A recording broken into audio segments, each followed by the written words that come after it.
ప్రభునందు ప్రియమైన దేవుని వాళ్ళారా, దేవుని యొక్క మహాకృపను బట్టి మనమందరం ఇక్కడ చేరుకోగలిగాం. అందుకే దేవుని మహిమపరుస్తూ చేరి వచ్చిన మీ అందరికీ మన దేవుడు రక్షకుడైన యేసు ప్రభునామంలో నా హృదయపూర్వక వందనములు తెలియజేస్తున్నాను. ప్రార్థన చేసుకుని ఆయన సహాయం చేత వర్తమానంలోనికి ప్రవేశిద్దాం. ప్రార్థన. మహాపరిశుద్ధుడైన మా ప్రియ పరలోకపు తండ్రి, మీకే స్తోత్రములు నాయన. ఈ ఆదివార దినమున మేమందరము మీ సన్నిధిలో ఇటు రీతిగా చేరి మీ యొక్క జీవం గల మాటలను ధ్యానించుటకు మీరు మాకు ద్వారం తెరిచినందుకే స్తోత్రములు చెల్లిస్తున్నాం తండ్రి. ఈరోజు మేమేమై ఉన్నామో అది మీ కృప వలన అయి ఉన్నాం, కానీ మా గొప్పతనం కాదని ఒప్పుకొంచున్నాం. మా అందరితోనూ మీరు మాట్లాడి మీ వాక్యం చేత బలపరచమని వేడుకొనొచ్చు. మీ యొక్క ఏర్పాటు చొప్పున మీ వద్దకు చేరుకొనుటకు నేటి సందేశం మమ్మల్ని మరింత ముందుకు నడిపించలాగిన సహాయం చేయమని ప్రార్థిస్తూ మీకే మహిమ ఘనత ప్రభావములు చెల్లిస్తూ మిమ్మల్ని హెచ్చిస్తూ బహుగా మమ్మల్ని తగ్గించుకోవచ్చు. ఈ కృతజ్ఞత స్తుతి ప్రార్థన మా ప్రభువును ప్రియరక్షకుడైన యేసుక్రీస్తు ప్రభుల వారి మీకే సమర్పించి ప్రార్థించి వేడుకొంచున్నాను తండ్రి. ఆమేన్.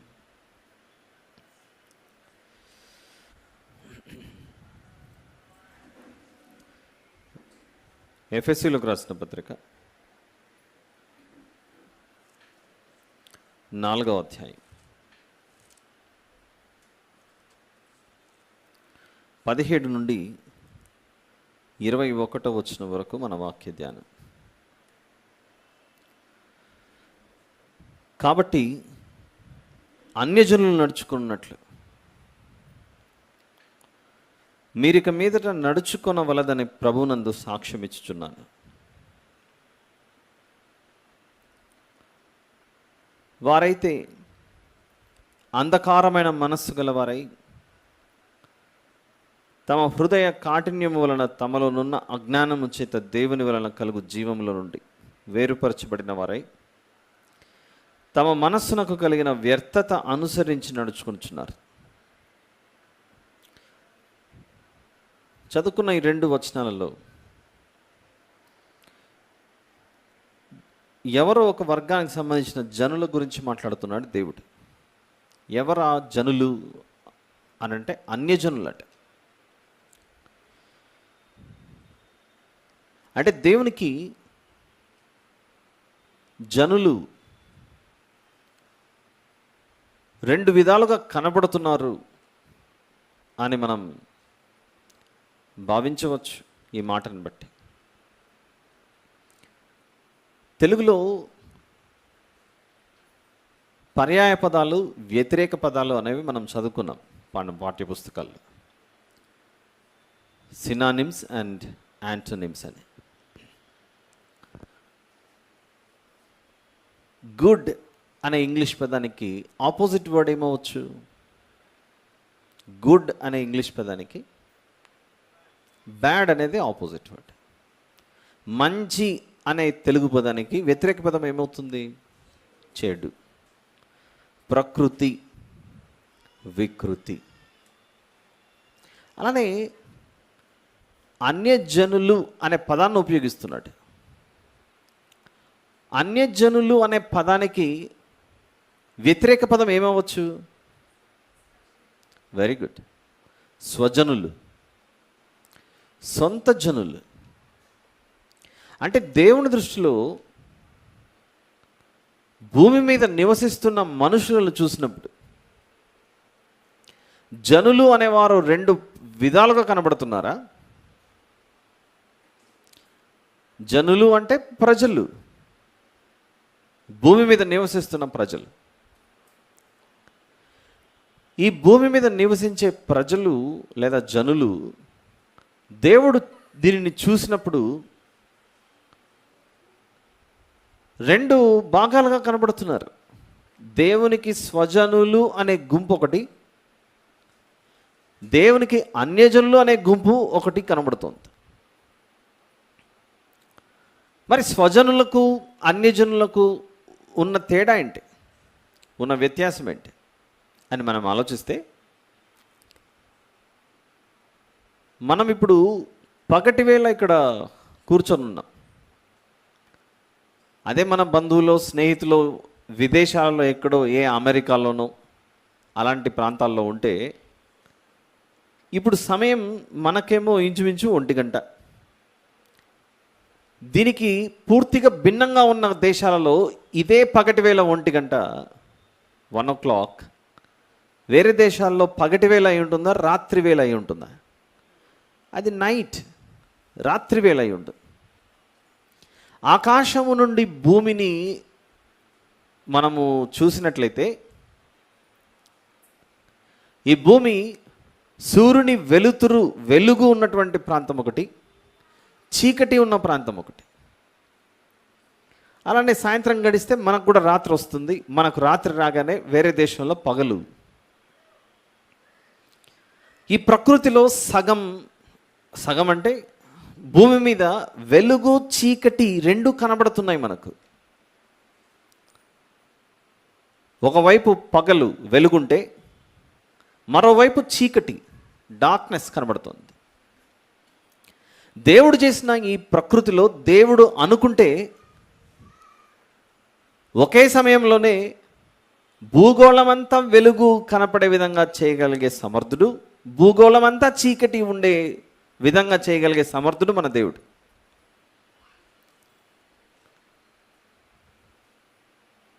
ఒకవైపు పగలు, మరొక వైపు చీకటి.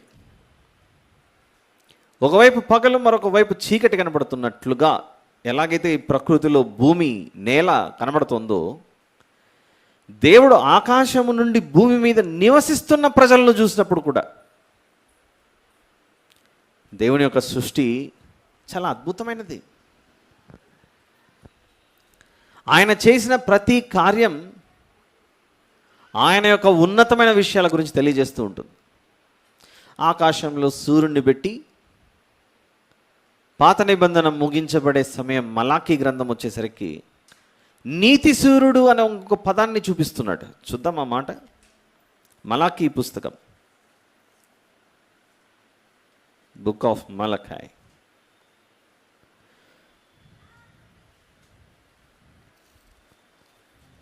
మలాకీ గ్రంథంలో 4వ అధ్యాయం 2వ వచనం. మలాకీ గ్రంథము 4వ అధ్యాయం 2వ వచనం.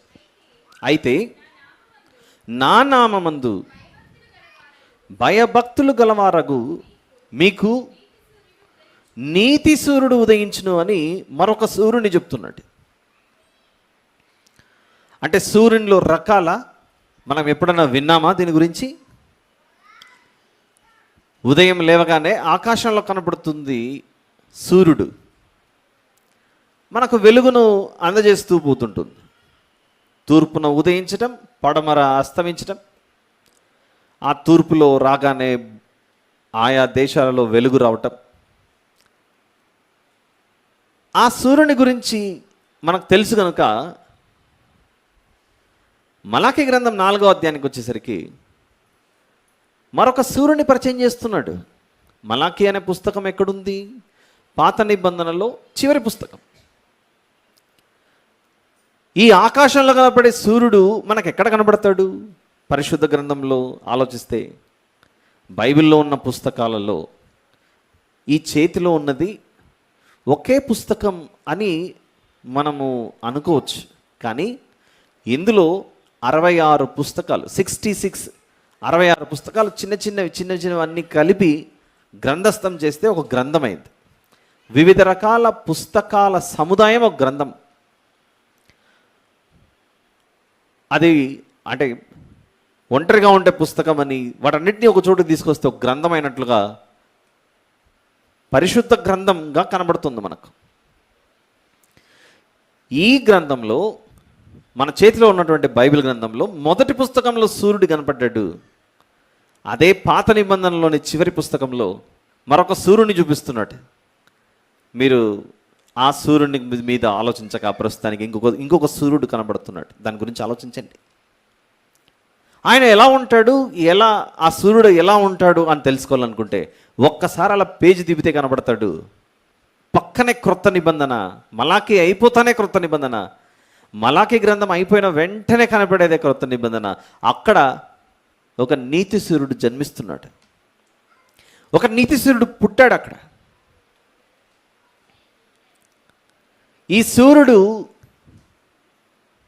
తూర్పున ఉదయించగానే ఆకాశంలో మనం కనబడుతున్న ఈ సూర్యుడు భూమి మీద ఒకవైపు వెలుగుంటుంది, ఒకవైపు చీకటి ఉంటుంది. అలానే యేసు ప్రభు అనే నీతి సూర్యుని దృష్టిలో కూడా ఈ భూమి మీద నివసిస్తున్న ప్రజలను ఆయన చూసినప్పుడు రెండు రకాలుగా కనబడుతున్నారు. చీకటిలో ఉన్న అన్యజనులు, వెలుగులో ఉన్న స్వజనులు. ఎంత బాగుంది చూడండి. చీకటిలో ఉన్న అన్యజనులు, వెలుగులో ఉన్న స్వజనులు. స్వజనులు ఎందుకు వెలుగులో ఉంటారు? స్వజనులు ఎందుకు వెలుగులో ఉంటారంటే యోహాను సువార్తలో స్వజనులు లేదా సొంత జనులు అని ఎవరిని పిలుస్తారు? ఆయన వారైనప్పుడు. 8వ అధ్యాయం యోహాను సువార్త 8. యోహాను సువార్త 8:12 వచనం. యోహాను సువార్త 8వ అధ్యాయం 12వ వచనం. మరలా యేసు, నేను లోకమునకు వెలుగు, నేను లోకమునకు వెలుగు అని మాట్లాడుతున్నాడు ఆయన. నన్ను వెంబడించువాడు చీకటిలో నడవక, ఈ వెలుగుకు మరో ప్రత్యేకమైన పేరుంది. అది అంతరించిపోయే వెలుగు కాదట, ఇది జీవపు వెలుగట. సూర్యోదయం జరగగానే భూమి మీద ఎలాగైతే ఒకవైపు పగలు మరొక వైపు చీకటి ఎలాగైతే కనబడుతుందో, ఈ నీతి సూర్యుని దృష్టిలో కూడా యేసు ప్రభు అనే నీతి సూర్యుని దృష్టిలో భూమి మీద నివసిస్తున్న ప్రజలు రెండు రకాలుగా కనబడుతున్నారు. అంధకారంలో ఉన్న అన్యజనులు, వెలుగులో ఉన్న స్వజనులు. ఎంత బాగుంది చూడండి. అంధకారంలోని అన్యజనులు, వెలుగులో ఉన్న స్వజనులు. మనిషికి వెలుగు మేలు చేస్తుందా, చీకటి మేలు చేస్తుందా? వెలుగే మేలు చేస్తుంది. చీకటి ఎప్పుడు మనిషికి మేలు చేయదు. మన కళ్ళు కనపడవు చీకటి అయితే. ఎప్పుడైతే ఈ కళ్ళు కనపడవో చీకటిలో, మనం అడుగు పెట్టే ప్రతి చోట ఆచితూచి ఆలోచించి అడుగు పెట్టాలి. ఆలోచన లేకుండా చీకటిలో పగటి వేళ నడిచినట్లుగా నడుచుకుంటూ వేగంగా పోయామనుకోండి. ఉదాహరణకు మనము రాత్రిపూట్ల ప్రయాణం చేస్తున్నాం, ఒక 2 వీలర్ నడుపుతున్నామో, 4 వీలర్ నడుపుతున్నామో, కారో బైకో నడుపుతున్నాం. కొన్ని సందర్భాల్లో వాహనాలకు బల్బు ఉన్నట్లుండి ఫెయిల్ అయిపోవడము, లైట్ వెళ్ళిపోవడము. ఇంకా లైట్ వెళ్ళిపోయిందంటే అనుభవజ్ఞుడైన డ్రైవర్ ఖచ్చితంగా, ఇప్పుడు నాకు చాలా అనుభవం ఉంది, ఈ బస్సుకు లైట్లు లేకున్నా, ఈ కారుకు లైట్లు లేకున్నా నేను పోతానని చీకట్లో పోతాడా చెప్పండి? ఏం జరుగుతుంది అట్లా చీకట్లో ప్రయాణం చేసుకుంటూ పోతే? మనం వేరే వారికి ప్రమాదం జరిగించడమో, మనమే వెళ్ళి ప్రమాదంలో పడ్డమో, లేకపోతే వెళ్ళి గుంటలో పడ్డమో జరుగుతుంది. గాయాల పాలవుతాం, ప్రమాదాల్లో పడతాం. అలా చీకటిలో పొరపాటున ఇరుక్కుపోతే ప్రయాణంలో దేనికొక ఎదురు చూస్తూ ఉంటామంటే, పగలవుతే మళ్ళీ వెలుతురు వస్తే, ఈ లైట్లు లేకున్నా దేవుడిచ్చే ఆ సూర్యుని వెలుతురులో నేను చక్కగా సాగిపోతానని ఎదురు చూస్తూ ఉంటాడు మనిషి. ఈ శరీరానికి సంబంధించిన వెలుగు చీకటి అనేవి ఎలాగైతే ఉన్నాయో, మనకు కనబడుతున్న సూర్యుని వెలుతురు, సాయంత్రం అయితేనే సూర్యుడు వెళ్ళిపోతాడు, రాత్రి అయితేనే చీకటి వస్తుంది. ఇవన్నీ మనకు ఎలా తెలుసో, మనము శరీరంలో నుండి ఎప్పుడైతే బయటికి వెళ్ళిపోతామో, దేవుడిచ్చిన ఆయుష్ పూర్తి చేసుకొని, వయస్సు పూర్తి చేసుకొని, అది 60 సంవత్సరాల, 70, 80, 90, ఎన్ని సంవత్సరాల కాలం ఏదైతే ఉందో, ఆ కాలము పూర్తి చేసుకున్న తర్వాత ఈ శరీరం అనే ఇంటిలో నుంచి మనం బయటపడతాం. మళ్ళీ రాదు ఈ ఆత్మ ఈ శరీరంలోనికి, ఈ దేహంలోనికి మళ్ళీ వస్తుంది అని అనుకుంటే పొరపాటు. ఎప్పుడైతే ఈ ఆత్మ బయటికి వెళ్ళిపోతుందో ఆ ఆత్మ అప్పుడు ఇప్పుడు మాట్లాడుకుంటున్న బైబిల్లో ఉన్న నీతి సూర్యుడు, ఆ సూర్యుని వెలుగులో ఉన్నవారు స్వజనులు, ఆ సూర్యుని వెలుగులో లేని వారు చీకటిలోనికి అలా జారిపోతారు. అలా జారిపోకుండా ఉండాలంటే భూమి మీద ఉండగానే మనం తీసుకోవాల్సినటువంటి నిర్ణయం, నేను వెలుగులోనే నడవాలి, చీకటిలో నడవకూడదు. చీకటిలో నడిస్తే నాకు అత్యంత ప్రమాదం. అందుకే చూడండి, రాత్రిపూట్ల బయట నడవటానికి కూడా మనం ఇష్టపడ్డాం, బయట ఎక్కడన్నా ఒంటరిగా పోవడానికి. నా గుండె చాలా బలమైందండి, ధైర్యశాలిని నేను ఎన్నో సాధించాను జీవితంలోని. రాత్రిపూట్ల ప్రయాణం చేసుకుంటూ పోతే ప్రమాదం పొంచి ఉండదా? మనుషుల ద్వారా ప్రమాదం, విషపురుగుల ద్వారా ప్రమాదం,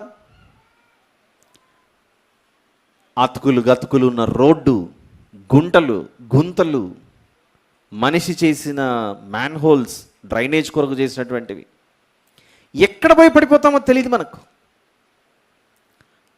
కొంచెం జ్ఞానం ఉన్న వాళ్ళు ఖచ్చితంగా ఆలోచించేది, నేను నా గమ్యస్థానానికి చేరుకోవాలంటే చీకటిలో మాత్రం నేను అడుగు వేయకూడదు. నేను చేరుకోవాల్సిన గమ్యస్థానానికి చేరుకోవాలంటే ఎట్టి పరిస్థితుల్లో నేను ఇంత కటిక చీకటిలో ప్రయాణం చేయకూడదు. ఎందుకంటే కటిక చీకటిలో ప్రయాణం చేస్తే గమ్యం ఏంటో తెలియదు, చేరుకోవాల్సిన గమ్యము మనం తప్పిపోతామేమో. అన్ని జాగ్రత్తలు పాటిస్తాం మనం. ఎలాగైతే చీకటిలో నడిస్తే అంధకారంలో నడుచుకుంటూ పోతే పడిపోతామో, గుంటలో పడిపోతామో అనే జ్ఞానం ముందు చూసారా? వెలుగులో నడిస్తేనే నేను గమ్యస్థానానికి చేరుకుంటాననే ఆ జ్ఞానము దేవుడిచ్చినది మనకు ఎలాగైతే ఉందో, ఆత్మ సంబంధమైన వెలుగు చీకటి అనేది ఒకటి ఉందని మనం గ్రహించాలి. మనిషి కొన్ని సందర్భాల్లో తెలిసి నిజాలు చెప్తాడు, తెలియకుండా కూడా కొన్ని నిజాలు చెప్తాడు. తెలిసి నిజాలు చెప్పేది ఇంకా దీంట్లో ఏముంది, తెలుసుకోవాల్సింది. తెలియకుండా చెప్పే నిజాలు కొన్ని ఉంటాయి, కానీ ఆ నిజం నాకు ఉపయోగపడుతుందన్న విషయం తెలియదు, కానీ నిజం చెప్తుంటాడు. అలాంటి నిజాలలో ఒక నిజమే, మనకు సంబంధించిన సమీపస్తుల్లో ఎవరైనా కన్ను మూసినప్పుడు నాతో గంట వరకు మాట్లాడాడండి, మేము ఇంతవరకు కలిసి భోంచేసామండి, గంట క్రితమే, కానీ నాతో మాట్లాడుతూ నన్ను వదిలేసి వెళ్ళిపోయాడన్నా అంటారు. నాతో మాట్లాడుతూ నన్ను విడిచిపెట్టి వెళ్ళిపోయాడన్నా అంటాడు. ఏమైంది? అక్కడే ఉంది కదా దేహం. నువ్వు పిలిచినా పలకట్లేదు, తట్టినా లేవట్లేదు, తనకిష్టమైనవి తీసుకొని వచ్చి పెట్టినా తీసుకోవట్లేదు, శరీరంలో కదలిక లేదు. ఏం జరిగింది అనంటే నువ్వే చెప్పావు నిజం. ఏంటా నిజం? నన్ను విడిచిపెట్టి వెళ్ళిపోయాడు అని. నిన్ను విడిచిపెట్టి వారెలాగైతే వెళ్ళిపోయారో, ఒకరోజు మనము కూడా మన పక్కనున్న వారిని విడిచిపెట్టి వెళ్ళిపోవాలి. వారు మనల్ని విడిచిపెట్టి వెళ్ళిపోయారు, ఒకరోజు వస్తుంది మనము మన పక్కనున్న వారిని విడిచిపెట్టి మనం వెళ్ళిపోవాలి. వెళ్ళిపోవడం గురించి మాట్లాడుతున్నానో పెద్దవాళ్ళైన అందరికీ మీకు అర్థమవుతుందని నేను అనుకుంటున్నాను. ఈ వెళ్ళిపోవడం అనేది తెలియకుండానే మనం నిజం చెప్తుంటాం, సత్యం చెప్తాం. ఈ భూమి మీదకి వచ్చాం, పసిబిడ్డలుగా భూమి మీదకి ప్రవేశించాం. పసిబిడ్డలుగా భూమి మీద ప్రవేశించి పెరిగి పెద్దవారమై ఆ తర్వాత భూమిని విడిచిపెడుతున్నాం మనం. అలా భూమిని విడిచిపెట్టిపోయే సందర్భాన్ని మనం ఏమంటున్నాము అని అంటే వెళ్ళిపోయాడు అని అంటున్నాం, గౌరవప్రదంగా, మర్యాదపూర్వకంగా. ఎవరైనా మంచి మర్యాదస్తులు మాట్లాడే పదజాలం ఎలా ఉంటుందంటే, వెళ్ళిపోయారండి, నా పక్కనే ఉండండి, ఇంతవరకు తట్టుకోలేకపోతున్నాను, ఇప్పుడు వెళ్ళిపోయాడు, నా కన్నిటిని ఎవరు, నా దుఃఖాన్ని ఎవరు ఓదారుస్తారు, వెళ్ళిపోయాడు అని. ఈ వెళ్ళిపోయాడని మాట్లాడుతున్నాము, కానీ ఎక్కడికి వెళ్ళిపోయాడు?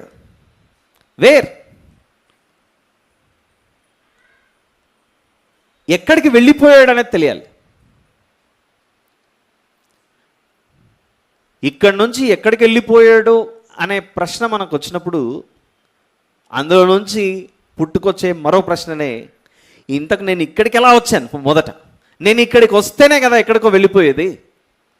ఇప్పుడు మన ఇండ్లు, మన గృహాల నుండి బయలుదేరి ఇక్కడికి వచ్చాం. మన ప్రయాణం ఇంటి దగ్గర ప్రారంభమైంది. ఇంటి దగ్గర ప్రారంభమై ఇక్కడికి వచ్చాము. పని అయిపోయిన తర్వాత తిరిగి మన గృహాలకు మనం బయలుదేరి వెళ్ళిపోతాం. ఎక్కడి నుండో వచ్చాం కనుక ఇక్కడికి చేరుకున్నాం. ఇక్కడికి చేరుకున్న మనం ఈ ఆదివార కార్యక్రమం అయిపోగానే తిరిగి మన గృహాలకు వెళ్ళిపోతాం. ఇక్కడికి వచ్చామనంటే మన ప్రయాణం ఎక్కడి నుంచో మొదలైంది, ఇక్కడికి వచ్చాము, ఇక్కడ అయిన తర్వాత మళ్ళీ ఇంటికి వెళ్ళిపోతాం. ఎలాగైతే ఈ విషయం, చిన్న విషయం మనకు అర్థమవుతుందో, పసిబిడ్డలుగా భూమి మీదకి వచ్చినప్పుడు కూడా మనం ఎక్కడి నుండో వచ్చాము, ఎక్కడి నుండో వచ్చాము, మళ్ళీ ఎక్కడికో వెళ్తున్నాము. ఆ అడ్రస్ మనకు తెలియాలి, వెరీ ఇంపార్టెంట్. ఇప్పుడు మనం ఇక్కడికి వచ్చాము ఈరోజు. కొందరు గాంధీనగర్ నుంచి వచ్చిండొచ్చు, కొందరు సికింద్రాబాద్ నుంచి వచ్చిండొచ్చు, ఇంకొకరు అశోక్ నగరో ఇంకో నగరో ఏదో ఒక నగరం నుంచి వచ్చారు. వచ్చినటువంటి మనం ఇక్కడికి వచ్చిన తర్వాత వైఎంసీఏ నారాయణగూడ ప్రాంతానికి వచ్చాము. ఈరోజు హాజరవుతున్నాం. ఇక్కడికి వచ్చి ముగింపు ప్రార్థన ఆశీర్వాదం అంతా అయిపోయింది, ఇంకా సెలవు అని చెప్పిన తర్వాత, సెలవు అని చెప్పినా కూడా ఇక్కడే గంటల కొద్ది ఉన్నాం. అందరు వెళ్ళిపోయారు, ఇక్కడే ఉన్నారనుకోండి, ఒకరు ఇద్దరు. ఏంటండి అందరు వెళ్ళిపోయారు, మీరు ఇక్కడే ఉన్నారు ఏంటి అన్నామనుకోండి. అవునండి ఇక్కడే ఉంటాను, నేను ఎక్కడి నుంచి వచ్చాను నాకు తెలియదు అన్నారు అనుకోండి, ఇంక వారిని ఏమనాలి? మీరు వచ్చినటువంటి ఎక్కడి నుండే బయలుదేరారో ఆ విషయం గుర్తులేదు, మర్చిపోయాం. ఇక్కడికి వచ్చిన తర్వాత, అవునండి మా ఇల్లు ఇక్కడే అనుకుంటున్నాను, అదో మూలను కిచెన్ పెడతాను, అక్కడ ఇంకొద్దిసేపు అయిన తర్వాత వంట వేసుకుంటాను, సరుకులు తెచ్చుకుంటానంటే అయితే మనం ఇంటి నుంచి బయలుదేరాము, ఇక్కడికి వచ్చాము, పని అయిపోయిన తర్వాత ఇక్కడ నుంచి మళ్ళీ ఎక్కడికి వెళ్ళిపోవాలి? ఇంటికి వెళ్ళాలి. ఇది మినిమం కామన్ సెన్స్. చిన్న కామన్ సెన్స్తో, కామన్ సెన్స్ని తెలుగులో ఏమంటారు అబ్బా, ఏమంటారు? ఇంకిత జ్ఞానం. ఇంకిత జ్ఞానం ఉంటే అర్థమైపోతుంది. ఇంకిత జ్ఞానం, ఇంకిత జ్ఞానము, ఇంకింత జ్ఞానం, ఇంతింత జ్ఞానం ఉంటే అర్థమైపోతుంది.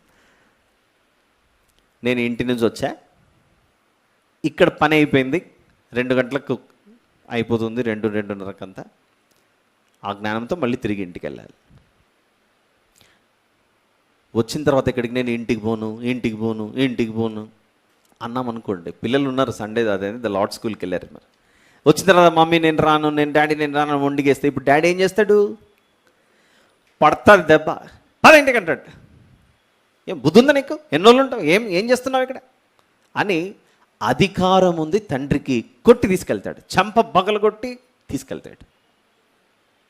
ఎలాగైతే తండ్రికి బిడ్డ మీద చంప పగలగొట్టి నేను రానన్నా కూడా తీసుకెళ్తున్నాడో, ఈ భూమి మీదకి వచ్చిన ప్రతి మనిషి కూడా నేను రాను ప్రభువా,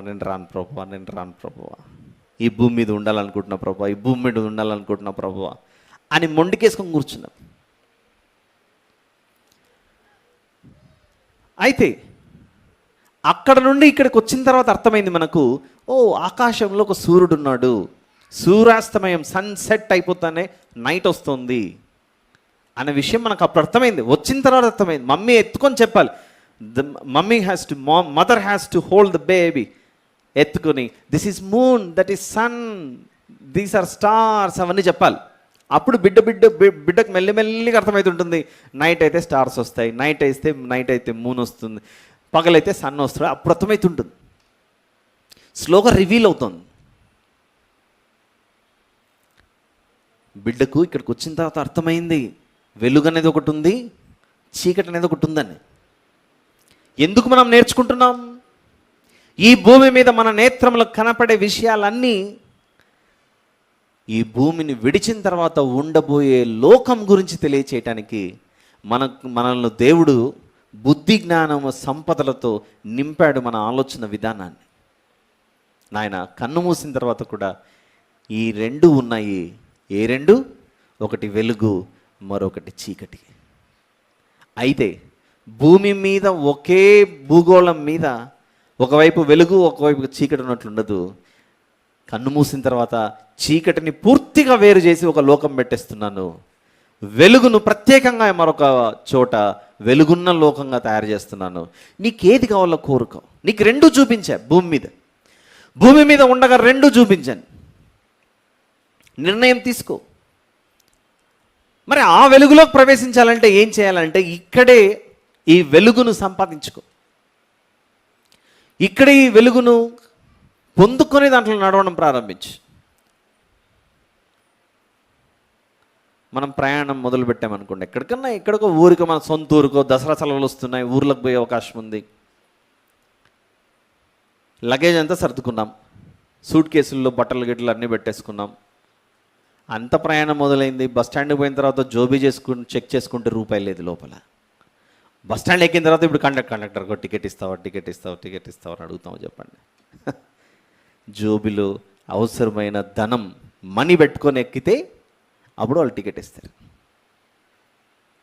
లేకుండా ప్రయాణం చేసామనుకోండి, గెట్ అవుట్ దిగే ఏం బుదుందా నీకు అని అంటాడు. టికెట్ అనే వ్యక్తి అందరికీ టికెట్ అంటాడు, నీకు అంటే ఎవరైతే డబ్బు పెట్టుకొని వెళ్ళరో, ధనం పెట్టుకొని వెళ్ళరో, ప్రయాణానికి వెహికల్ రెడీ ఉండదు. అలానే ఈ భూమి మీదకి వచ్చిన మనం పరలోకానికి ప్రయాణం చేసేటప్పుడు ఆ దేవుని వద్ద మనం ప్రయాణం చేయాలంటే ఆయన ధనముతో మనకు దొరికే దేవుడు కాదు. దేనితో దొరికేవాడు? మారిన మనస్సుతో. నువ్వు నాలో ఉంటే నువ్వే చూసుకుంటావు. మనం పిల్లలం కదా. ఇప్పుడు ఇక్కడంతా చాలా చంటి బిడ్డలు, చిన్న పిల్లలు ఉన్నారు కనుక అందరూ ద లార్డ్ స్కూల్కి వెళ్ళారు. మనందరం కలిసి బస్సు ఎక్కాం. కండక్టర్ వచ్చాడు. టికెట్కి డబ్బులు పిల్లల్ని అడుగుతాడా, కండక్టర్ మనల్ని అడుగుతాడా? అప్పుడు మనము వాడిని అన్నాం అనుకోండి, ఒక 5 ఏళ్ళ పిల్లన్నో 4 ఏళ్ళ పిల్లన్నో టికెట్ వాడు ఇస్తాడు తీసుకోండి అంటే ఏమైనా బాగుంటుందండి? మనం సిద్ధపడి ఉంటాం, అవసరమైన సొమ్ము సమకూర్చుకొని పెట్టుకోనండి. ఇది మనకు అర్థమైతే పిల్లల వద్ద పెద్దలుగా మనం ఎలాగైతే ఉంటామో తోడుగా దేవునికి మనం కూడా పిల్లలమే, దేవునికి మనం కూడా బిడ్డలమే. ఆయన మనతో ఉన్నాడు అనుకోండి, మన ఖర్చులను ఎవరు చూసుకుంటారు? ఎక్కడికైతే మనల్ని తీసుకెళ్లాలో ఎవరు చూసుకుంటారు? పరలోకానికి తీసుకెళ్లాల బాధ్యత ఎవరు తీసుకుంటారు? దేవుడు తీసుకొని ఆయనే వెహికల్ అరేంజ్ చేసి, మేఘాలు అనే వాటిని అరేంజ్ చేసి ఆయనే తీసుకెళ్తాడంట. ఇంత బాగుంది క్రమం, ఇది సిస్టమేటిక్ ప్లాన్. ఇది దేవుడు పెట్టిన వాహనాలు మనకు అర్థమవ్వవు. ఊహించని విధంగా జలప్రలయం సంభవించినప్పుడు తన వారిని కాపాడుకోవడానికి దేవుడు ఓడ అనే వాహనాన్ని తయారు చేశాడు. ఓడలోనికి వారిని ప్రవేశింపజేశాడు, తీసుకెళ్ళాడు, భద్రంగా క్షేమంగా నేల మీద వారి పాదాలు మోపెట్టుకు చేశాడు. ఎందుకంటే నోవహు గారు దేవుణ్ణి విశ్వసించాడు, నమ్మాడు కనుక జరిగింది, అది సాధ్యమైంది. ఈరోజు మనలతో కూడా మాట్లాడుతూ, నిజంగా యేసు ప్రభు మీద నీకు నమ్మకం ఉందా? ఈ భూమి మీద దేవతలు దేవుళ్ళుగా పిలువబడే వారిలో ఎవరైనా ఒక్కరు మనిషి కొరకు నీవు చేసిన పాపాలు, నీవు చేసిన అపరాధాలు అవన్నీ మోసి నీ కొరకు ప్రాణం పెట్టిన వారు ఎవరైనా ఉన్నారంటే వెతికినా కనపడరు. భూతద్దం పెట్టి వెతికినా కనపడరు. రక్తము పోతే ప్రాణం పోతుంది, తెలుసుగా? ప్రమాదాలు జరిగినప్పుడు రక్తం వెళ్ళిపోతే ప్రాణం పోతుంది. ఈ మనిషి బ్రతకాలంటే కావలసినంత రక్తం అందుబాటులోకి రావాలి. ఇప్పుడు అది కూడా ఒక్కొక్కరికి ఒక్కొక్క సరిపడే రక్తం. ఓ పాజిటివ్ ఉంటే ఓ పాజిటివ్, బి పాజిటివ్ ఉంటే బి పాజిటివ్, ఏ పాజిటివ్ ఉంటే ఏ పాజిటివ్. అదే బ్లడ్ మ్యాచ్ అయితేనే బ్రతుకుతాడు మనిషి. పాపమున్న ప్రతి వ్యక్తికి దాన్ని తొలగించి పరిశుద్ధులుగా మార్చాలి అని అంటే ఒకే ఒక రక్తం అది మ్యాచ్ అవుతుంది. అదే సిలువ మీద యేసు ప్రభు కార్చిన రక్తం. మన ప్రాణం వెళ్ళిపోయింది, అపరాధముల చేత పాపముల చేత చచ్చిపోయి ఉంటే. ఇప్పుడు దీన్ని బ్రతికించాలి. ప్రాణం పోయగలిగేది ఎవరు? దేవుడు మాత్రమే ప్రాణం పోసేది, ఇంకెవరు ప్రాణం పోయలేరు. ఏవేవో పుణ్యక్షేత్రాలని, లేకపోతే ఫలానా చోటుకి వెళ్ళి పుణ్యనదుల్లో స్నానం చేస్తే ప్రాణం వస్తుందా అంటే ఎన్నో వార్తలు విన్నాం. పుణ్యనదిలో మునిగినోడు అట్లనే కొట్టుకోపోయాడు, వరద వచ్చి బయటికి రాకుండా. ఏం చెబుతున్నాం మనం ఇక్కడ? మనం ఎదిగిన వారిగా ఆలోచించాలి, పెరిగిన వారు మనం ఆలోచించే విధానం మారాలి. మన దేవుడు మన వద్ద ఆశించినది ఏమీ లేదు, ఏమీ ఆశించలేదు. ఆశించిందంతా ఒకటే, నాయన నువ్వు ఇల్లు కడితే దాంట్లో ఉండాలని నువ్వు ఇష్టపడతావే, నా అరచేతుల మీద నిన్ను చెక్కి ఉన్నా, నా అరచేతుల మీద నేను నిన్ను చేసుకొని ఉన్నా, నేను నిన్ను నా నివాసంగా చేసుకున్నా. కాబట్టి నేను కట్టిన ఈ దేహం అనే నిర్మాణంలో నువ్వు ఒక చిన్న గది, హృదయం అనే ఆ ఇల్లు నువ్వు నాకు ఇస్తావా అని అడుగుతున్నాడు అక్కడ. What is our answer? మన జవాబు ఏంటి? మన సమాధానం ఏంటి? మనమేం చేసాము? ప్రభువా నాకు నా లోపల వద్దు, కానీ మా ఇంట్లో ఒక మూలక ఒక గది ఏర్పాటు చేస్తా, అక్కడ అక్కడ నేను పెట్టేస్తాను చూసుకో అని చెప్పేసి మనం మూలను పెట్టేశాం. అసలు బైబిల్ గురించి ఆలోచిస్తుంటే ఆయన యొక్క ఉన్నతమైన ఉద్దేశాలు మనకు అర్థం అవ్వడానికి చాలా మనము ఆసక్తితో కూర్చుంటే ఎన్నో విషయాలు నేర్పిస్తాడు మనకు. అటు చూడండి, ఎఫెసీ పత్రిక 4:17-18, అన్ని జనులను నడుచుకొనున్నట్లు మీరు ఇక మీద నడుచుకొనవలదని ప్రభువునందు సాక్ష్యం ఇచ్చుచున్నాను. మరి ఏం చేశారు? వెలుగై ఉన్న సొంత దేవుణ్ణి విడిచిపెట్టారు, జారిపోయారు. దేనిలోనికి? 18వ వచనంలో చెప్తున్నట్టు, వారైతే అంధకారమైన మనస్సు కలిగిన వారు ఉన్నారట. అంధకారమైన మనస్సు. అందుకే మత్తయి సువార్తలో ఈ అంధకారమైన మనస్సు గురించి ఒక మాట మాట్లాడుతున్నాడు. అక్కడ అంధకారమైన మనస్సు ఉందన్న విషయం మనం గ్రహించడానికి కూడా కష్టపడాలి. మత్తయి సువార్త, gospel of Matthews, chapter number 6, 6వ అధ్యాయం. ఇంగ్లీష్ బైబిల్ ఉంటే ఎవరైనా తీసి పెట్టుకుంటే బెటర్, దీనికి సంబంధించి నేను కూడా తీస్తాను. మత్తయి సువార్త 6వ అధ్యాయం. వచనం చెప్పే ముందు నేను ఇంగ్లీష్లో కూడా తీసి, ఒక్క నిమిషం. మత్తయి సువార్త 6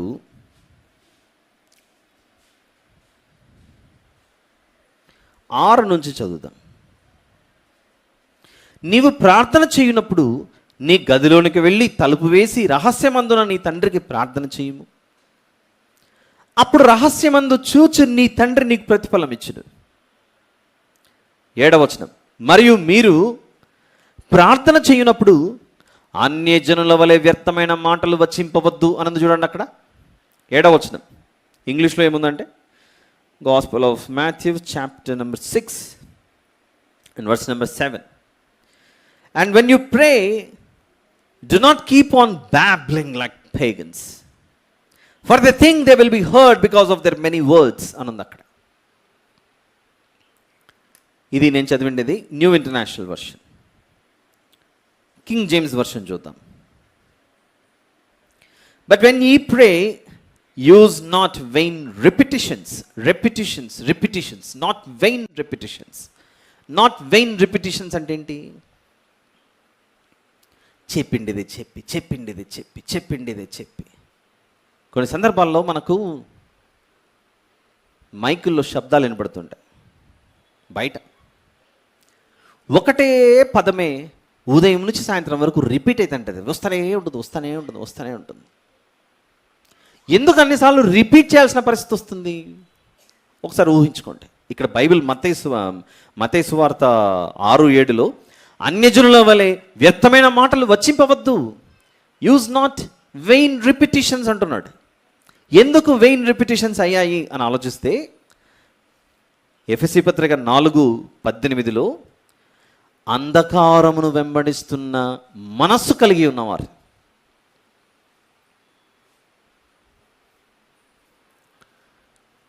ఎగ్జాంపుల్, చిన్న ఉదాహరణ. మనిషిలో నుండి ప్రాణం పోయిన వెంటనే అక్కడే ఉన్నవారు ఆ చచ్చిపోయిన శవంతో, శరీరంతో ఎంతైనా సొంతవారు కనుక ఎక్కడన్నా లోపల స్పందిస్తాడేమో అని పదే పదే ఒకవేళ భార్య భర్త శవం దగ్గర కూర్చొని ఏడుస్తుంటే, ఏమండి లేవండి ఒక్కసారి నాతో మాట్లాడండి, ఒక్కసారి నాతో మాట్లాడండి. ఇంకా పిల్లలైతే నాన్న అని ఏడవడం మొదలుపెట్టడం. అన్ని ఏడుపులు, అరుపులు, కేకలు వస్తున్నా కూడా పలకరు. ఎందుకు పలకదా శరీరం? సారీ, శవం. అందులో ప్రాణం లేదు కనుక, అందులో జీవం లేదు కనుక పలకదు. అలా ఎంతసేపు ఏడుస్తారు? 2-3 రోజులు, 4 రోజులు నడుస్తూనే ఉంటుంది ఏకంగా. లే లే నాతో మాట్లాడు, లే నాతో మాట్లాడు, లే నాతో మాట్లాడు, మాట్లాడు, ఒక్కసారి మాట్లాడు నాన్న. ఇంకా చివరి చూపు మూత మూసేస్తున్నారు, లే అంటున్నా అక్కడ కనపడదు. ఎందుకు కనపడదు, వినపడదు? ఆ బాడీలో ఏం లేదు, లైఫ్ లేదు, జీవం లేదు. ఏమైంది ఆ దేహం? ఆత్మ గురించి మాట్లాడట్లేదు. ఆ దేహం ఏమైపోయింది? అయిపోయింది, వచ్చిన పని అయిపోయింది, కథం. మట్టిలోకి వెళ్ళిపోతుంది అది, అందులో జీవం లేదు. ఇది మనకు అర్థమైతే మత్తయి సువార్త 6వ అధ్యాయం 7వ వచనంలో అన్యజనులు వెయిన్ రిపిటిషన్స్, వ్యర్థమైన మాటలు చెప్పిండేది చెప్పి పక్కన కూర్చొని భజన చేసి, ఆ తర్వాత ఉదయం నుంచి సాయంత్రం వరకు మైకులు కూడా పెట్టి పాడిందే పాట, పాడిందే ఒకే లైన్ రిపీట్ అయితేనే ఉంటుంది. అన్నిసార్లు పిలిచినా కూడా స్పందిస్తుందా? స్పందన ఉండదు. ఎందుకు స్పందన ఉండదు? అందులో ఏమి లేదు, జీవం లేదు కనుక అందులో స్పందన ఉండదు. అయితే మన దేవుడు జీవము గల దేవుడు కనుక మీరు ప్రార్థన చేయనప్పుడు తలుపేసుకొని మోకాళ్ళుని ఆ దేవునికి వినపడేట్టుగా ఒక్కసారి మాట్లాడండి, చెప్పండి. అలా నువ్వు మాట్లాడగానే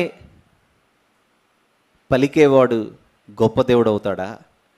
కొన్ని 100,000 సార్లు భజన చేస్తూ ఒకటే పేరు పిలిచినా కూడా పలకనివాడు, పిలిచినా పలకనివాడు. ఇది కరెక్ట్. దేవుడు దేవత అవుతుంది. ఆలోచించండి. ఈ విషయం అర్థం అవ్వట్లేదు కనుకనే క్రైస్తవ కుటుంబాల్లో ఉన్నవారు కూడా బాప్తిసం తీసుకొని వెలుగులోకి రండి అని ఎంత పిలిచినా దాని యొక్క విలువ అర్థం అవ్వట్లేదు. మీకు విషయం చూపిస్తాను. బైబిల్ని ఆలోచించే విధానానికి ఒక చిన్న, నేను నేర్చుకున్నది, తెలుసుకున్నది మీ ముందు ఉంచాలనుకుంటున్నాను. మీకు నచ్చితే మీరు కూడా ఇలా ఆలోచించండి, నచ్చకపోయినా నేర్చుకోండి. ఇదే జీవం. న్యాయాధిపతుల పుస్తకం 3వ అధ్యాయం, చాప్టర్ నెంబర్ 3. న్యాయాధిపతులు, book of Judges, chapter number 3.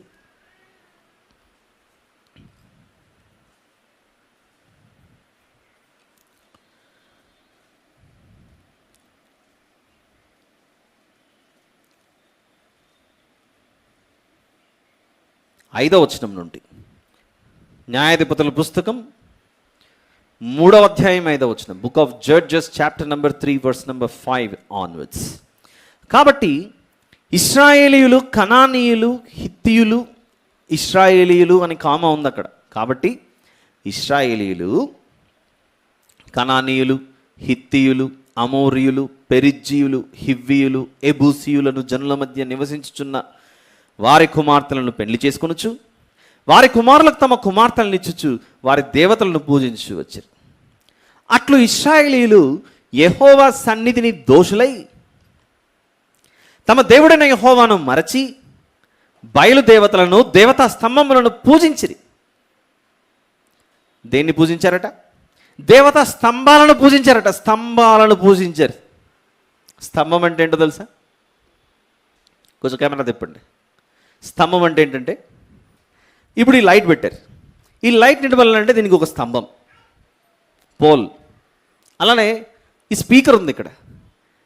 ఈ స్పీకర్ నిలబడాలంటే దీనికంటూ ఒక స్తంభం. ఇలాంటిదేదో ఒక స్తంభం తయారు చేసుకొని, ఒక రూపంలో స్తంభం చేసుకొని అందరు పోయి ప్రార్థిస్తున్నారు. ఓ దేవతా స్తంభమా, ఓ దేవతా స్తంభమా, నా మాటకు నువ్వు మాట్లాడు, నేను నిన్ను పిలుస్తున్నాను పలుకు అని. జీవితకాలం, చచ్చిపోయేంత వరకు దీన్ని వెంబడించిన జీవితకాలం అంతా ఈ లైట్ పెట్టిన ఈ నల్లటి పోల్తో నేను మాట్లాడితే ఇది మాట్లాడుతుందా చెప్పండి? మనిషి చేసిన ఒక చిన్న ఆకారం ఇది, స్తంభం. ఈరోజు క్రైస్తవ కుటుంబాల్లో పుట్టిన వాళ్ళని కూడా దేవుడు పదే పదే చెప్తున్నాడు, యేసు ప్రభు నీ కొరకు ప్రాణం పెట్టి సమాధి చేయబడి తిరిగి లేచాడు. ఎందుకు లేచాడు అని అంటే, ఆయన వెంబడిస్తే ఈ మట్టి దేహంలో ఉన్న ఆత్మ మహిమ శరీరం ధరించుకునే దినం అతి సమీపంలో ఉంది. నువ్వు వెలుగులోనికి రావాల్సిన వాడవే కానీ చీకట్లో ఉండవలసిన వాడవు కానీ స్పష్టంగా తెలియజేస్తున్నా. అర్థం కాకపోతే చూద్దాం. న్యాయాధిపతులు 3 ఇక్కడ జరిగిన ప్రమాదం చూడండి, ఏం జరుగుతుందో ఇక్కడ. ఎప్పుడైతే ఇలాంటి స్తంభాలను వారు పూజించడం ప్రారంభించారో వారు దేవుని దృష్టికి ఏమయ్యారట? దోషులయ్యారు. 7వ వచనం, దోషులైపోయారు. 8వ వచనం, అందును గూర్చి యెహోవా కోపం ఇశ్రాయేలీయుల మీద మండగా ఆయన అరామ్నహారాయిము యొక్క రాజైన కూష నిషాతాయిము చేతులకు దాసులగుటకై వారిని అమ్మివేశాను. నాకు వద్దు, ఇప్పుడు మీరు పనికిరారు అని అమ్మేశాడట. పనికొచ్చే పాత్రగానే ఉండాలి కానీ దేవునికి పనికిరాని పాత్రగా ఉండకూడదని ఇక్కడ కూడా చెప్తున్నాడుగా. మీరు పనికిరానప్పుడు నేను మీతో సహవాసం ఎందుకని చెప్పింది దేవుడు వీరిని ఎవరికి విడిచిపెట్టేశాడట? అరామ్నహారాయిము అనే రాజుకు అప్పచెప్పేశాడు. వెళ్ళిపోయారు, వీళ్ళు దాసులుగా, స్లేవ్స్ అయిపోయారు. ఒక దేశం మరొక దేశం యొక్క అధికారంలోకి వెళ్ళిపోయింది అనుకోండి, పట్టుకున్న దేశానికేమో పరిపాలన అధికారం, పట్టబడిన దేశానికేమో దాసత్వం. అర్థమవుతుంది కదా? పట్టుకున్న దేశము, ఏ దేశమైతే మరో దేశాన్ని పట్టుకుందో అధికారం అంతా ఇప్పుడు ఎవరి చేతిలోకి వెళ్ళిపోతుంది? ఎవరైతే వీరిని పట్టుకున్నారో వారి చేతిలోకి వెళ్ళిపోతుంది. ఎందుకంటే వీరిని చెర పట్టుకున్నారు కాబట్టి. మొన్నటి వరకు వీరంతా స్వేచ్ఛా స్వతంత్రాలతో ఉన్నారు. వారికి ఇష్టమైన విధంగా వారి దేశాన్ని పరిపాలించుకున్నారు, వారి వారి ప్రాంతాలను నివసించారు. ఇప్పుడు వ్యవసాయం చేస్తే వచ్చిన పంటలో వారికి పన్ను కట్టాలి, కప్పం కట్టాలి. గొర్రెలు మేకలు ఏమైనా పెంచుకుంటూ ఉంటే సంపాదించుకున్న ప్రతి ఆస్తిలో పట్టుకున్న దేశానికి కప్పం కట్టాలి. కప్పము అనంటే కప్పము కట్టి తీరాల్సిందే, కట్టము అంటే చెల్లదు. కప్పము కట్టాలి, కట్టము అనకూడదు. కప్పం అంటే ట్యాక్స్ లేదా పెనాల్టీ. ఇప్పుడు మేము మిమ్మల్ని ఎంత కట్టమంటే, మొన్నటి వరకు 30% తీసుకున్నాం అనుకోండి, ఇప్పుడు చెల్లదు 30%, 70% ఇవ్వాల్సిందంటే మనం 100 సంపాదించుకుంటే 70% వాళ్ళకి ఇవ్వాల్సిందే. ఎందుకంటే వారి పరిపాలన వచ్చేసింది. అక్కడ ఓడిపోయారు, వీళ్ళు పడిపోయారు. దేవుని ప్రజగా ఉండవలసినటువంటి వీరు కాస్త ఎవరి అధికారంలోకి వెళ్ళిపోయారు? కూష నిశ్రాతాయిము అనే రాజు చేతిలోకి వెళ్ళిపోయారు. అలాంటి పరిస్థితుల్లో చేసిన తప్పు గుర్తొచ్చింది. మేమెందుకు ఓడిపోయాం, మేమెందుకు పడిపోయాం, మమ్మల్ని ఎందుకు చెరపట్టుకొని వెళ్ళిపోయారు, మేమెందుకు దాసులైపోయాం మళ్ళీ అని అర్థం చేసుకొని మళ్ళీ నిజమైన దేవుని వద్దకు తిరిగారు. 9వ వచనం, ఇశ్రాయేలీయులు యెహోవాకు మొర్రపెట్టగా యెహోవా కాలేబు తమ్ముడైన కనజు యొక్క కుమారుడకు ఒత్నీయేలును రక్షకునిగా ఇశ్రాయేలు కొరకు నియమించి వారిని రక్షించాను. రక్షకుడిగా ఒక వ్యక్తి కనబడుతున్నాడు, అతని పేరు ఒత్నీయేలు. ఇతని ద్వారా దేవుడు యుద్ధం జరిగించి కూష నిశ్రాతాయిము చేతిలో అరామ్నహారాయిము అనే రాజు, ఆ రాజ్యానికి సంబంధించిన కూష నిశ్రాతాయిము అనే రాజు చేతిలో నుండి వీరిని విడిపించాడు. కూష నిశ్రాతాయిము. యుద్ధం జరిగింది, దేవునికి మొరపెట్టారు, దేవుడు వారిని రక్షించి బయటకు తీసుకొచ్చాడు. అంతకు బాగుందిగా, ఆల్ రైట్. ఎప్పుడైతే విడుదల వచ్చిందో మళ్ళీ 12వ వచనంలో మరో సంఘటన. ఇశ్రాయేలీయులు మరలా యెహోవా దృష్టికి దోషులైరు గనుక వారు యెహోవా దృష్టికి దోషులైనందున యెహోవా ఇశ్రాయేలుతో యుద్ధము చేయుటకు మోయాబు రాజైన ఎగ్లోనును బలపరచాను. ఈసారి మరొక రాజు వీరిని చెరపట్టుకుంటున్నాడు. ఇతని పేరేంటి? ఎగ్లోను అనే రాజు. మళ్ళీ దేవుని ప్రజ ఇశ్రాయేలీయులు ఎవరి రాజ్యంలోకి వెళ్ళిపోతున్నారు? మోయాబు రాజ్యంలోకి వెళ్ళిపోయారు. ఏ దేశమైనా ఆ దేశ ప్రజలు ఆ దేశ అధికారంలో ఉంటే స్వేచ్ఛా స్వతంత్రులుగా ఉంటారు. ఎప్పుడైతే ఒక దేశం మీదకి మరొక దేశం వస్తుందో, దాన్ని పట్టుకుంటుందో, ఇప్పుడు ఈ దేశంలో ఉన్న వారంతా ఏమైపోతారు? బానిసలైపోతారు. ఖచ్చితంగా పన్ను కట్టాలి, సంపాదించుకుందంతా వాళ్ళకి ఇచ్చేయాలి. ఇంకా మనం ఎలా బ్రతకాలి? మన కుటుంబాలు ఎలా బ్రతకాలి? మన పిల్లలు ఎలా బ్రతకాలి? ఇచ్చిందంతా వచ్చిందంతా వాళ్ళకే ఇచ్చేసుకుంటూ పోతే అప్పుడు మళ్ళీ దేవుడు గుర్తొచ్చాడు. దేవుడా ప్రభువా, మేము తప్పు చేసాం, అందుకే శిక్ష పడింది, వారి చేతిలో ఉండి మమ్మల్ని విడిపించు అనేసరికి అదే అధ్యాయంలో మనకు మరొక న్యాయాధిపతి కనబడతాడు. అతని పేరు ఏహూదు. ఏహూదు అనే ఈ న్యాయాధిపతి ద్వారా దేవుడు మోయాబీయుల చేతి నుండి రక్షణ కల్పిస్తాడు. ఇలా న్యాయాధిపతుల పుస్తకం బుక్ ఆఫ్ జడ్జెస్ చదివేటప్పుడు దేవునికి మొరపెట్టడం, దేవుడు వారు రక్షించడం, ఇలాంటివన్నీ కనబడుతూ ఉంటాయి. ఇదైతే మనం చాలాసార్లు విని ఉండవచ్చు, పలు చోట్ల మనం చెప్పి కూడా ఉండవచ్చు. ఇందులో నుంచి నేర్చుకోవాల్సిన మరొక ఆత్మ సంబంధమైన విషయం ఏంటి అని ఆలోచిస్తే, రెండు రాజ్యాల మధ్య యుద్ధం జరిగినప్పుడు వాగ్దాన పుత్రులు, వింటున్నారా జాగ్రత్తగా? వాగ్దాన పుత్రులు అంటే ఎవరు? ఇశ్రాయేలీయులు. స్వజనులు, సొంత జనులు ఎప్పుడైతే ఈ దేవుడు వద్దనుకొని పక్కకి వెళ్ళిపోయారో, దేవుడు వారి చెయ్యిని విడిచిపెట్టాడు. చెయ్యి విడిచిపెట్టగానే వీరు కూడా దేవునికి ఏమైపోయారు? ఇప్పుడు స్వజనులుగా కనబడట్లేదు, అన్యజనులుగా కనబడ్డారు. మీరు అన్యజనులు కనుక మీరు కూడా వాళ్ళ కలిసిపోండి అని పోయేసరికి ఈ అన్యజనులు వీరి మీద ఏం చేశారు? అధికారం చెలాయించడం ప్రారంభించారు. స్వతంత్రులు కాస్త ఏమయ్యారు? బానిసలైపోయారు. స్వేచ్ఛగా ఉండవలసిన వారు కాస్త దాసులైపోయారు. చెరపట్టబడినది వీరు, చెరపట్టుకున్నది అన్యజనులు. వినండి జాగ్రత్తగా. ఇది మిస్ అయితే నేను ఏం చెప్తున్నాను కూడా మీకు అర్థమవుతుంది. ఒకవైపు ఇశ్రాయేలీయులు, ఇక్కడ అన్యజనులు. దేవుణ్ణి వీరు కొంచెం కొంచెం వదిలేశారు. ఇలా వదిలేసే కొద్దీ దేవుడు వారికి దూరం అయిపోయాడు. దూరం అవ్వగానే శత్రువులు వచ్చారు, వీరిని ముట్టేశారు. ఇలా స్వేచ్ఛగా బ్రతికిన ఈ జీవితాలు కాస్త ఏమైపోయాయి? ఇప్పుడు వేరే దేశ బానిసత్వంలోకి వెళ్ళిపోయారు. బానిసలుగా తీసుకున్న తర్వాత వీరిని ప్రేమిస్తారా? వీరిని దోచుకుంటారా? దోచుకుంటారు. వీరు చెరపట్టబడ్డారు, అన్యజనులు వీరిని చెరపట్టుకున్నారు. ఇలా బందీలుగా ఉండక, దాసులుగా ఉండక, అప్పుడు తప్పు చేశామని గుర్తొచ్చి ప్రార్థన చేశారు. ఈ ఇరుకులో ఇబ్బందుల్లో ప్రార్థన చేయగానే, మీరు నన్ను చూడట్లేదు కొందరు, నేను చెప్పే విషయం అర్థం కాకపోవచ్చు, నా చేతులు నేను విడిచిపెట్టలేదు. ఇక్కడ మీకు అర్థం అవ్వడానికి డెమాన్స్ట్రేట్ చేస్తున్నాను. ఇక్కడ ఇది ఇశ్రాయేలీలు, ఇది అన్యజనులు. దేవునితో ఉన్నన్ని రోజులు దేవుడు వీరిని చాలా భద్రంగా కాపాడుకున్నాడు. ఎప్పుడైతే దేవుని విడిచిపెట్టారో, దేవుడు వీరిని విడిచిపెట్టగానే వీరు కాస్త అన్యజనులలోనికి, వారి అధికారం కిందకి వెళ్ళిపోయారు, బానిసలైపోయారు. ఇలా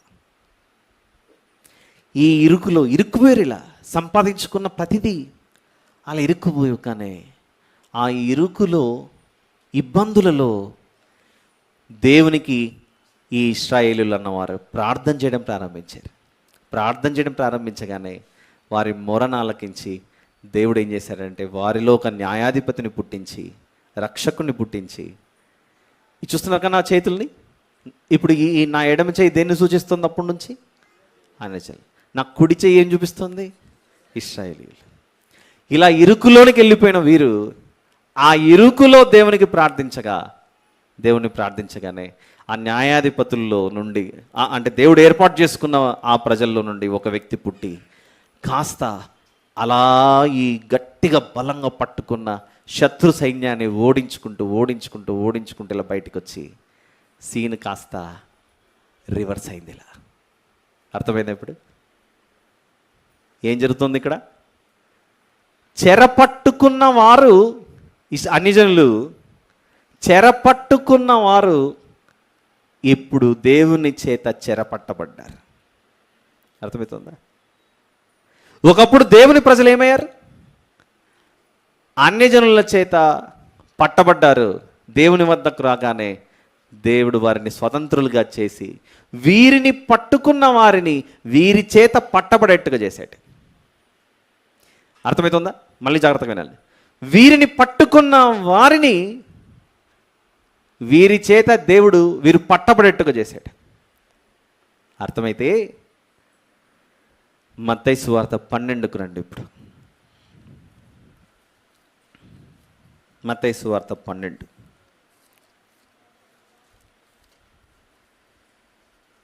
న్యాయాధిపతులనే పుస్తకాన్ని చదివే విధానం ఒకటి ఉంది.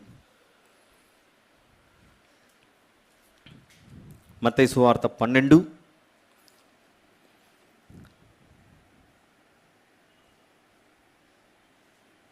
26వ వచనం. Gospel of Matthews chapter 12 verse number 26. సాతానును వెళ్ళగొట్టిన ఎడల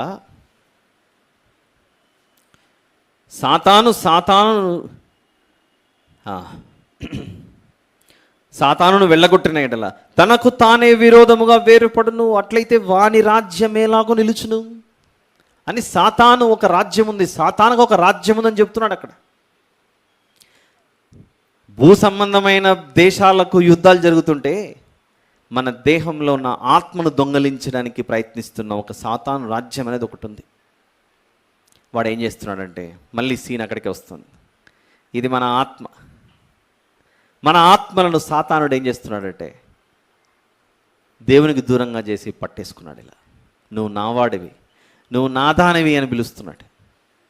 నువ్వు నా రాజ్యంలో ఉండవలసిన వాడవు అని సాతానుడు ఇలా పట్టుకుంటే అప్పుడే భూమి మీద మనుషుల మధ్యలో లోకరక్షకుడుగా యేసు ప్రభు ప్రవేశించి మనల్ని పట్టుకున్న సాతాను రాజ్యాన్ని ఆయన సిలువ త్యాగం చేత ఆయన దానిని పట్టేసుకున్నాడు. ఇలా అర్థమవుతుందా నేను చెప్పినది?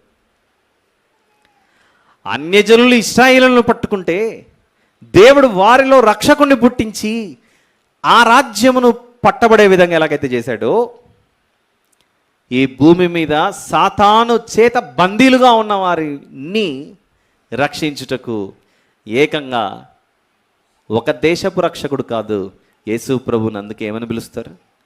లోకరక్షకుడు అని పిలిచి లోకమునంతటిని, సాతాను బందీగా ఉన్న ఈ లోకమును ఆయన సిలువ విజయోత్సవముతో అలా సాతాను రాజ్యాన్ని చెరపట్టుకొని సమాధి చేసేసి ఇక మరణం మీకు ఉండదని వెంబడిస్తే అని పునరుత్థానుడై తిరిగి లేచాడు. అందుకే మనం ఈరోజు చదువుకున్న ఎఫెసీ పత్రిక 4లో ఏమంటున్నాడు? మీరు అన్యజనులు వెంబడిస్తున్న అంధకారమైన దాంట్లోకి వెళ్ళకండి. వారైతే అంధకారమైన మనస్సు గలవారు. ఏంటి అంధకారం? అంధకారం అంటే ప్రతిసారి మన ఈ దేవుని వెంబడించని వారు అన్యజనులు అనుకుంటూ పొరపాటు. దయచేసి ఆ తప్పు చేయకండి. యేసు ప్రభువుని అంగీకరించని వారందరూ, అది క్రైస్తవ కుటుంబాలలో పుట్టిన వారైనా సరే, వారు ఇంకా ఎందులో ఉన్నట్లు? యోహాను గారు రాసిన మొదటి పత్రిక 2, యోహాను గారు రాసిన మొదటి పత్రిక 2వ అధ్యాయం 16వ వచనం. 16. లోకములో ఉన్నదంతయు అనగా శరీరాశయు, నేత్రాశయు, జీవపు డంబమును తండ్రి వలన పుట్టినవి కావు. అంటే మనిషిని పాపంలోనికి నెట్టివేసి మనిషిని దేవునికి దూరం చేసేవి 3 అన్నట్లుగా కనబడుతున్నాయి. ఏంటి అవి? శరీరాశ, నేత్రాశ, జీవపు డంబం. మన దేశానికి లేదా ఏ దేశానికైనా దాదాపుగా 3 ప్రాముఖ్యమైన బలగాలు ఉంటాయి, సైన్యం. ఏంటా 3? ఒకటి ఎయిర్ ఫోర్స్, ఇంకొకటి నేవీ, ఇంకొకటి ఆర్మీ. ఆర్మీ ఏం చేస్తుంది? భూమార్గం ద్వారా ఎవరైనా వస్తుంటే నువ్వేంట్రా నా దేశంలోకి వచ్చేదని దేశ సరిహద్దుల వద్ద బలంగా నిలబడి పోరాటం చేస్తుంటారు.